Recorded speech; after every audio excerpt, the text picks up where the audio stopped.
Hello students, I am Amit Kumar and today we study about our earth. In our previous classes we discuss about planets, what is planets and types of planets, and we study about 8 planets in our solar systems and one of them is earth. Now this is our earth, ठीक है ना। यानी कि हमने अपने पिछले chapter में solar system पढ़ा था और सोलर सिस्टम में 1 बाय 1 हमारे जो प्लैनेट्स थे सब के सब प्लैनेट्स हमने डिटेल में पढ़े थे, बट दैट टाइम हमने अर्थ को रिलीज़ कर दिया था बिकॉज ये टॉपिक मैं चाहता था कि आपको थोड़ा सा इसके बारे में थोड़ा सा और अधिक जानकारी दूँ, ठीक है ना। तो उसी वजह से मैंने इसको छोड़ दिया था और दैट टाइम मैंने डिस्कस अर्थ के बारे में नहीं किया था। तो चलिए अभी हम अपनी अर्थ के बारे में पढ़ेंगे, ठीक है ना। तो सबसे पहले बेसिकली जैसे कि हम देख रहे होंगे, this is a blue planets, earth is called blue planet. Why? Because it's seems a blue in a sky, यानी कि यदि हम ऊपर से इसको देखते हैं तो ये हमें कैसे दिखाई देती है, ये हमें ब्लू दिखाई देती है। और ये ब्लू इसलिए इसको हम क्या कहते हैं, ब्लू प्लैनेट कहते हैं। और ब्लू प्लैनेट इसको क्यों कहते हैं ये तो आपको पता लग ही गया, but why it seems blue in the sky, what is the reason behind it? And the reason is reflection of light. जैसे कि आप जानते हो हमारा जो आकाश है वो नीला होता है और हमारी अर्थ के ऊपर 71% वाटर है, 71% आपकी अर्थ के ऊपर वाटर है। और उसका जो स्काई का जो रिफ्लेक्शन होता है, आकाश का जो नीले रंग का जो रिफ्लेक्शन होता है, उसी की वजह से हमें जो हमारी अर्थ है वो ऊपर से नीली दिखाई देती है और इसीलिए हम इसको हम क्या कहते हैं, ब्लू प्लैनेट कहते हैं, ठीक है ना। तो चलिए आगे बढ़ते हैं। इसके बाद में केवल एकमात्र ऐसा ग्रह जहाँ पर लाइफ है और इसके अलावा और कहीं भी हमारे जितने भी सौरमंडल है उसमें कहीं लाइफ नहीं है और उसकी संभावनाएं तलाशी जा रही है, बट अभी तक कोई भी सफलता हमें नहीं मिली है, ठीक है ना। तो इन दिस पिक्चर, जैसे कि आप इस पिक्चर में देख रहे हो, ठीक है ना, तो ये एक एंगल में झुकी हुई है, ठीक है ना। हमारी अर्थ जो है वो एक एंगल पे झुकी हुई होती है और वो जो एंगल है वो 23.5 डिग्री है, साइड 23.5 डिग्री। जैसे कि आपके पास में कोई बॉल है, फुटबॉल है, और उसको आपने उसका जो ऊपर का ब्लेडर है जहाँ से हम हवा डालते हैं उसको ऐसा टेढ़ा कर दें, ठीक है ना, तो 23.5 डिग्री। तो ऐसे आपकी अर्थ झुकी हुई है और इसी अर्थ के झुकने की वजह से, ठीक है ना, आप देखोगे यहाँ हमारा नॉर्थ पोल है या और ये हमारा साउथ पोल है, ठीक है ना। यदि हम यहाँ पे इसको एक इमेजिनरी लाइन खींचते तो ऐसा था, ठीक है ना। तो ये हमारा साउथ, ये हमारा नॉर्थ, तो साउथ पोल और नॉर्थ पोल, और यहाँ पे इसमें उसमें जो अंतर आ जाता है वो 23.5 डिग्री का आ जाता है। और इसी वजह से अर्थ के ऊपर जो हमारे गर्मी सर्दी ठंड वगैरह होती है, ये मौसम वगैरह होती है, वो इन्हीं की वजह से होती है, ठीक है ना। तो आपको पता लगा। और जैसे मैंने लास्ट प्रीवियस उसमें बताया था कि हमारा जो मार्स है, मंगल ग्रह, वो भी 25 डिग्री झुका हुआ है, इसीलिए एक संभावनाएं वहाँ पे देखी जा रही है। चलिए तो आगे बढ़ते हैं। और इसमें आपको क्या दिखाई दे रही है, एक रोटेशन दिखाई दे रही है। उस समय भी मैंने थोड़ा सा आपको डिटेल में नहीं बताया था, लेकिन बताया था हमारी अर्थ जो होती है उसमें 2 टाइप की मोशन होती है, ठीक है ना। We will see in our earth 2 types of motion, firstly is rotation and secondly is rotation. And rotation is what? Rotation is when the any bodies revolves around their axis is called rotation. And what is revolutions? Revolutions when any body which are around to any object, this is called revolutions. And you will see in this picture rotation, ठीक है ना। तो ये आपका rotation हो रहा है और फॉर दैट रीज़न हमारी अर्थ के ऊपर जो दिन और रात होते हैं इस रोटेशन की वजह से ही होते हैं, ठीक है ना। इसका यही कारण है कि कैसे दिन और कैसे रात होती है। चलिए तो आगे बढ़ते हैं। इसके बाद में ये इसी पिक्चर के अंदर हम देखेंगे, sorry, we will discuss that things, yes yes. And now this is the in this picture we will see very clearly 2 types of motion. One of them, these earths are circulate to their x and then circulates to the around the sun, ठीक है ना। इसमें आपको 2 type की motion दिख रही है। एक तो जो आपकी अर्थ है वो अपने ही एक्स पे जैसे लट्टू घूमता है वैसे घूम रही है, और उसके घूमने के साथ साथ में ही इसके ये जो आपका सेंटर में सन है उसके क्या कर रही है, ये भी उसके चारों ओर घूम रही है, ठीक है ना। और इसमें आपको एक चीज़ और दिखाई दे रही होगी इंटरेस्टिंगली, ये जो मून है, यानी कि मून भी अर्थ के चारों ओर क्या लगा रहा है, चक्कर लगा रहा है, ठीक है ना। तो इस वजह से आपकी चीज़ें हैं। और इस पिक्चर में आप क्या देख रहे हो, इस पिक्चर में आप देख रहे हो कि कैसे ऑटम, विंटर, समर, और ये autumn, winter and then springs, कैसे यानी कि मौसम संबंधी घटनाएं होती है, ठीक है ना। तो इस पिक्चर में आपने देखा कि जो हमारी रेवोल्यूशन होती है, हमारी रेवोल्यूशन का जो बेसिक रीज़न होता है वो रेवोल्यूशन होता है, ठीक है ना। कि जो हमारी अर्थ होती है वो एक दीर्घ वर्ताकार एक ऑर्बिट में क्या करती है, सन के चक्कर लगाती है, ठीक है ना। यानी कि दीर्घ वर्ताकार क्या होता है, जैसे कि आपका एक अंडा होता है, ठीक है ना, यानी कि एक साइड में दूर जाएगी, ठीक है ना, और फिर ऊपर आके क्या आ जाएगी, थोड़ी नज़दीक आ जाएगी, ठीक है ना। तो दीर्घ वर्ताकार में जब वो क्या करती है, एक समय में वो पृथ्वी सन से दूर जाती है और एक समय में उसके पास आ जाती है, ठीक है ना। आप समझ के चलो, जैसे कि मेरे ये हैंड है, इस टाइम ऐसे तो वो दूर जाएगी, ठीक है ना, और ऐसे ऊपर से क्या आएगी, वो नज़दीक आएगी, ठीक है ना। तो इस प्रकार से दूर जाती है और पास आती है। तो जो हमारी समर है, हमारी विंटर है, हमारी ऑटम है और हमारी स्प्रिंग्स है, ये समय आते हैं इसी मौसम की वजह से।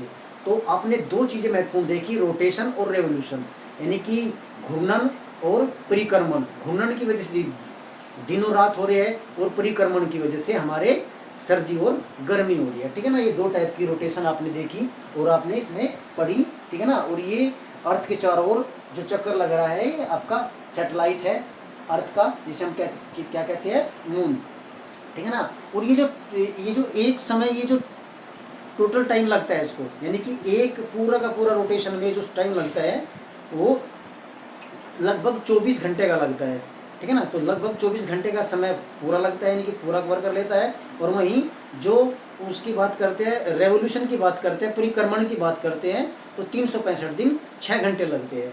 अब ये वैसे तो 365 दिन हम कहते हैं, बट लीप ईयर इसमें आ जाता है। ये जो 6 घंटे हम कहते हैं ना बाद में, 365 दिन 6 घंटे, ये लीप ईयर में ऐड होती है। अब लीप ईयर एक नई बात आ जाती है आपके सामने कि लीप ईयर किसे कहती है। Leap year that years when the February are happened in 29 days, यानी कि जहाँ पर फरवरी 29 दिन की होती है, वह साल, वह ईयर, वह वर्ष जिसमें फरवरी 29 दिनों की होती है, उस ईयर को हम क्या कहते हैं, लीप ईयर कहते हैं। और बेसिकली लीप ईयर जो डिवाइड होता है वो आपका 4 से डिवाइड हो जाता है, यानी कि जैसे 2000 आपके हो गए, 2004 होगा, 2000, तो इस प्रकार से उसे हम क्या कहते हैं, लीप ईयर कहती है। अब लीप ईयर होता कैसे है, क्योंकि जब हम 6 घंटे को कितने बार, 4 बार जोड़ देंगे तो पूरा का पूरा क्या हो जाएगा, 24 आवर हो जाएंगे, ठीक है ना। यानी कि 4 × 6 = 24 आवर, और 24 घंटे का ही एक दिन होता है। इसलिए हमें एक एडिशनल दिन जो फरवरी होती है उसमें ऐड करना पड़ जाता है, ठीक है ना। तो फरवरी वही है जिसमें 366 दिन का जो वर्ष होता है उसे हम लीप ईयर कहते हैं, ठीक है ना। यानी कि that year which are happened 366 days is called leap year. Okay, चलिए, तो आपने देखा ये आपकी रोटेशन, रेवोल्यूशन, इनकी वजह से मौसम संबंधी घटनाएं कैसे होती है, दिन और रात कैसे होते हैं, आपने देखा। और पिक्चर में भी हम देख लेंगे। चलिए तो आगे चलते हैं, ठीक है ना। ये भी आपकी हो गई थी। ये देखो, जैसे यदि सन से अभी ये पास आ रहा है सन के, तो यहाँ पे स्प्रिंग हुई, वो दूर गया अर्थ तो समर हुई, पास आया तो ऑटम हुआ, देन विंटर।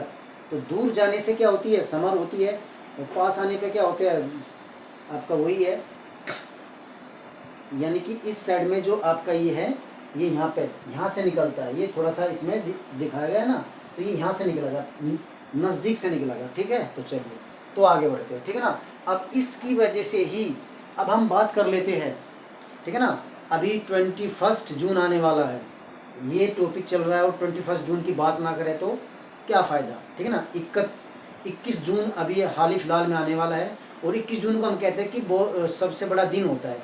और ये दिन कब होता है, ये उत्तरी गोलार्ध में होता है, ठीक है ना। यानी कि जो आपका नॉर्दर्न हेमिस्फीयर होते हैं, नॉर्दर्न हेमिस्फीयर पे सबसे बड़ा दिन 21 जून को कहते हैं। और वो क्यों होता है बात कर लेंगे। और तो चलिए, तो बड़ा दिन इसलिए होता है क्योंकि इस दिन को जो हमारी एक मैंने लाइन बताई थी 23.5 डिग्री पे एक रेखा गुजरती है उत्तरी गोलार्ध से, जिसको हम क्या कहते हैं, कैप्रिकॉर्न, क्या कहते हैं उसको हम, कर्क, ठीक है ना, cancer, tropic of cancer line कहती है, यानी कि कर्क रेखा कहती है। उस कर्क रेखा के पैरेलल हमारा जो सन है वो चमकता है, उसी के ऊपर, उस लाइन के ऊपर हमारा जो सन है वो चमकता है, और इसी वजह से क्या होता है, उस दिन सबसे बड़ा दिन होता है, ठीक है ना। और ये कंडीशन हम कह देते हैं, इस कंडीशन को हम कहते हैं सोलेस्टिक, क्या कहते हैं इसको हम, सोलेस्टिक ऑफ कैंसर, ठीक है ना। 21 जून सबसे बड़ा दिन उत्तरी गोलार्ध में, ठीक है ना। इसके बाद में तो यानी कि यहाँ पे दिखाई, ये यहाँ पे दिखाई दिया है समर सोलेस्टिक, और यहाँ पे क्या होती है पूरी की पूरी, यानी कि आपकी कर्क रेखा के ऊपर, ये देखो ये सन है और ये आपकी कर्क रेखा है, इस पर क्या हो गया, पूरा पैरेलल सन आ रहा है, तो ये आपका हो गया। इसके बाद में अब जैसे ही हम आगे बढ़ते हैं 23 सितंबर आता है। 23 सितंबर को क्या होता है, 23 सितंबर को हमारा जो सन होता है वो, जो हमारा इक्वेटर है, इक्वेटर पर पैरेलल सन की क्या होती है, मूवमेंट होती है, और उस दिन 23 सितंबर को हम कहते हैं दिन और रात बराबर होते हैं, और उसको हम क्या कहते हैं, उसको हम विंटर सोलेस्टिक कहते हैं, यानी कि दिन और रात बराबर होंगे 23 सितंबर को। अब जैसे ही 23 सितंबर जाएगा, अभी मूवमेंट चली हुई है, ठीक है ना, जो हमारा क्या है, जो हमारा सन है उसकी मूवमेंट चली हुई है, ठीक है। पहले हमारा जो सन है, समझ मान के चलो कहाँ पे था, अभी 21 जून आने वाला है, जिसको योग दिवस के रूप में हम मनाते हैं, ठीक है ना। तो 21 जून को पैरेलल चमक रहा है कहाँ पे, कर्क रेखा के ऊपर। अब कर्क से वो भूमध्य रेखा की ओर मूवमेंट करता है, भूमध्य रेखा की ओर मूवमेंट करने से क्या होगा, वो फिर भूमध्य रेखा पे पैरेलल चमकेगा, उस दिन दिनों रात बराबर होते हैं, वो, ठीक है ना। इसके बाद वो जो हमारा नॉर्दर्न हेमिस्फीयर पे था सन, अब वो किधर किस ओर चलेगा, 23 सितंबर के बाद में वो साउदर्न साउदर्न हेमिस्फीयर में, यानी कि दक्षिणी गोलार्ध की ओर मूवमेंट करेगा, और दक्षिणी गोलार्ध की ओर मूवमेंट करता हुआ वो मकर रेखा के ऊपर 23.5 डिग्री जो मैंने बताई थी, 23.5 डिग्री मकर रेखा आपके दक्षिणी गोलार्ध में होती है, उसके ऊपर जब वो पैरेलल चमकता है, तो दक्षिणी गोलार्ध का सबसे बड़ा दिन क्या होता है आपका, 22 दिसंबर होता है। 22 दिसंबर सबसे बड़ा दिन होता है, ठीक है ना, कहाँ पे, दक्षिणी गोलार्ध के अंदर। अब दोबारा फिर मूवमेंट होती है वहीं, उसके बाद में फिर जो हमारा सन है वो क्या करता है, वो मूव करने लगता है अपनी उल्टी दिशा में, यानी कि हम कह सकते हैं कि अब वो उत्तर की ओर चलेगा। पहले वो कर्क रेखा से दक्षिण की ओर चलना शुरू किया था, फिर भूमध्य रेखा पे आया, इसके बाद मकर रेखा पे गया, अभी वो दोबारा वापस आना स्टार्ट करता है, ठीक है ना। तो दोबारा वो फिर भूमध्य रेखा पे आता है, यानी कि इक्वेटर पे आता है, और इक्वेटर पर पैरेलल पड़ता है, और वो डे कौन सा होता है, 21 मार्च। 21 मार्च को दिन और रात बराबर होती है, ठीक है ना। उत्तरी गोलार्ध वही है हमारा, यानी कि जब भी इक्वेटर के ऊपर सन पैरेलल आएगा तो वो दिन और रात क्या होंगे, हमारे लिए बराबर होंगे। तो दो स्थिति आती है आपकी, एक तो 23 सितंबर की और एक 21 मार्च की, जब दिन और रात बराबर होते हैं, ठीक है ना। और पुनः वो फिर कहाँ से, इक्वेटर से कहाँ जाएगा, कर्क रेखा के ऊपर जाएगा, और वही फिर 21 जून जो आने वाली अभी तारीख है। और ये आपके क्या होता है, ये सोलेस्टिक्स कहते हैं हमें, ठीक है ना। ये आपकी सोलेस्टिक होती है, और इसमें हमने देखा कैसे कैसे दिन जो बड़े, हम कहते हैं कि बड़ा दिन हुआ है, ये छोटी रात हो गई, ठीक है ना। तो कब कब क्या होता है, ये हमने देखा कि उत्तरी गोलार्ध में बड़ा दिन कब होता है, 21 जून को होता है। दक्षिणी गोलार्ध में बड़ा दिन कब मनाया जाता है, 22 दिसंबर को मनाया जाता है। और दिन और रात बराबर कब होती है, 23 सितंबर और 21 मार्च को। तो ये रोटेशन की वजह, क्या रेवोल्यूशन की वजह से ये है, दिस इज फॉर रेवोल्यूशन, ठीक है ना। और रेवोल्यूशंस हमारी अर्थ की आपने देखा, यानी कि परिक्रमण की वजह से ही क्या होती है, ये छोटा दिन और बड़ी रात, इस प्रकार से किस प्रकार से होता है, ये बिल्कुल आपके सामने है। यहाँ पे भूमध्य रेखा पर पैरेलल पड़ा हुआ है सन, पैरेलल बिल्कुल, ये हमारी भूमध्य रेखा है, ठीक है ना। और ये यहाँ पे क्या, ये मकर रेखा के ऊपर पैरेलल सन की रेस जारी है, और यहाँ पे दिखाई दे रहा है कर्क रेखा के ऊपर, ठीक है ना। तो चलिए आगे बढ़ते हैं। इसके बाद में ये आपका इक्वेटर दिखा दिया है, ये आपका नॉर्दर्न हेमिस्फीयर, ये आपका साउदर्न हेमिस्फीयर। और इसमें यदि हम बात करें, एज्यूम करते हैं कि पृथ्वी को एक आप एक वाटरमेलन मान लो, ठीक है ना। और वाटरमेलन को आप जब बीच में से काट दोगे तो उसका ये जो क्या है, हम कह सकते हैं इसका जो डायमीटर है, इसका जो व्यास है, यानी कि यहाँ से यहाँ तक की जो डिस्टेंस है वो कितनी है, वो 12,756 किलोमीटर है, ठीक है ना। यानी कि जब हम उसको हॉरिजॉन्टल काट देते हैं, वाटरमेलन को यदि हम हॉरिजॉन्टल काट दें और उसकी लेंथ को हम मेज़र करें तो 12,756 किलोमीटर समथिंग उसकी क्या है, लंबाई है, ठीक है ना। और यदि हम उस वाटरमेलन को वर्टिकल काट दें तो तब कितनी होगी, यानी कि पोल से पोल तक की दूरी, नॉर्थ पोल से साउथ पोल तक की दूरी, तो ये थोड़ा सा कम होती है 12,714 किलोमीटर के लगभग, ठीक है ना। तो इससे क्या सिद्ध हुआ कि जो हमारा पोल वाला साइड है वो थोड़ा सा क्या होता है, थोड़ा सा पिचका हुआ होता है, और जो हमारे क्या होते हैं ये जो साइड वाले यानी कि ईस्ट और वेस्ट का जो पोर्शन होता है थोड़ा लंबा होता है, ठीक है ना। तो इस चीज़ से आपको पता लगा कि हमारी जो अर्थ है वो गोल भी पूरी तरह गोल नहीं है, वो कैसी है, वो अंडाकार है, ठीक है ना। चलिए, तो इससे आपको पता लगा। तो आगे बढ़ जाते हैं हम। चलिए, तो ये आपका नॉर्थ पोल और ये आपका साउथ पोल, ठीक है। तो आगे बढ़ जाते हैं, देखते हैं आगे। चलिए, ये आपकी अर्थ है, इसके बाद में क्या रहेगा, ये आपको ये सब मैंने आपको बता ही दिया कि यदि हम इसको ऐसे काट दें तो ये आपका कैसा है, ये आपका वर्टिकल है, ये हॉरिजॉन्टल है, ये चीज़ें मैंने आपको बताई दी, ठीक है ना। इसके बाद में अर्थ ड्यूरिंग द जून सोलेस्टिक, यानी कि जून में क्या होता है, ठीक है ना। और ये जो मैंने डिफरेंस बताया था नॉर्थ पोल और साउथ पोल, इन दोनों के बीच में जो एंगल बनता है 23.5 डिग्री, ठीक है ना, 23.5 डिग्री, ये इसकी एक्स है, ये इसकी क्या है, एक्स अर्थ की, और ये इसी की ओर क्या लगा रही, चक्कर लगा रही है, ठीक है ना। और ये आपका सन है और सन से रेज आ रही है, और ये परपेंडिकुलर किस पे पड़ रही है, जो हमारा ट्रॉपिक ऑफ कैंसर है, कर्क रेखा जो है, और कर्क रेखा पे यदि पड़ती है। और ये 21 जून को अभी हाल ही फिलहाल में जब हम योग दिवस सेलिब्रेट करेंगे, सबसे बड़ा दिन, और इसी वजह से हम योग दिवस मनाते हैं क्योंकि बड़ा दिन होता है, ठीक है। तो ये आपकी कह सकते हैं हम कि कर्क रेखा पे पैरेलल पड़ने वाली है, ये बिल्कुल ये पिक्चर जो है ये उसी का ही है। तो अर्थ ड्यूरिंग द जून सोलेस्टिक्स, ठीक है ना। तो ये 21 जून की ये घटना है, ठीक है। तो 21 जून का ये पिक्चर है आपकी, और ये आपकी चीज़ें दिखाई दी है, ट्रॉपिक ऑफ कैंसर, ठीक है ना। चलिए, इसके बाद देखो यहाँ पे तो क्या है, ये इसमें दिखा दिया है कि यहाँ पे तो समर होगा, यानी कि यहाँ पे तो गर्मी होगी क्योंकि यहाँ पे पैरेलल पड़ा हुआ है। और ये क्या है, ये सन से क्या दूर है, तो यहाँ पे इस एरिया में क्या होगी, ठंड होगी। हम कह सकते हैं कि जब आपका इधर दक्षिण अमेरिका, साउथ नॉर्थ अमेरिका, ठीक है ना, और आपका यूरोप में थोड़ा गर्म दिन होगा, एशिया में गर्म दिन होगा, तो इस साइड में क्या होगी, थोड़ी सी ऑस्ट्रेलिया में ठंड होगी। चलिए, तो आगे बढ़ जाते हैं। तो ये आपको दिखा भी दिया है, ठीक है ना, जो मैंने अभी बताया, ठीक है ना। 21 मार्च, 22 दिसंबर, वो 22 दिसंबर है, तो इसको विंटर सोलेस्टिक्स कहते हैं, इसको हम कहते हैं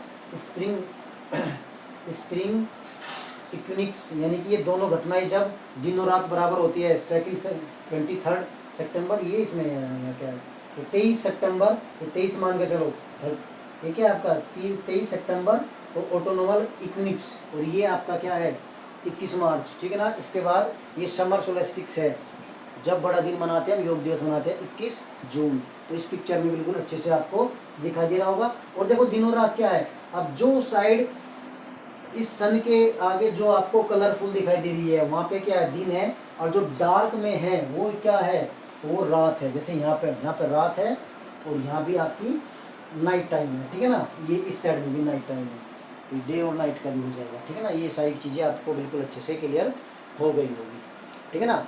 और ये आपका जो फाइनली डायग्राम, ये जो आपका चीज़ें है, ये आपका मून है जो कि अर्थ के चारों ओर चक्कर लगा रहा है, ठीक है ना। तो इसकी मूवमेंट और अर्थ की मूवमेंट दोनों की दोनों चली हुई है, ठीक है ना। तो अर्थ अपने एक्स पे 24 आवर्स में एक राउंड लगाती है, और इसके चारों ओर इसका जो सैटेलाइट है, जो मून है, वो भी चक्कर लगा रहा है। तो ये आपने देखा, ये आपने पढ़ा, इस वीडियो के अंदर हमने देखा किस प्रकार से चीज़ें होती है और किस प्रकार से होती है।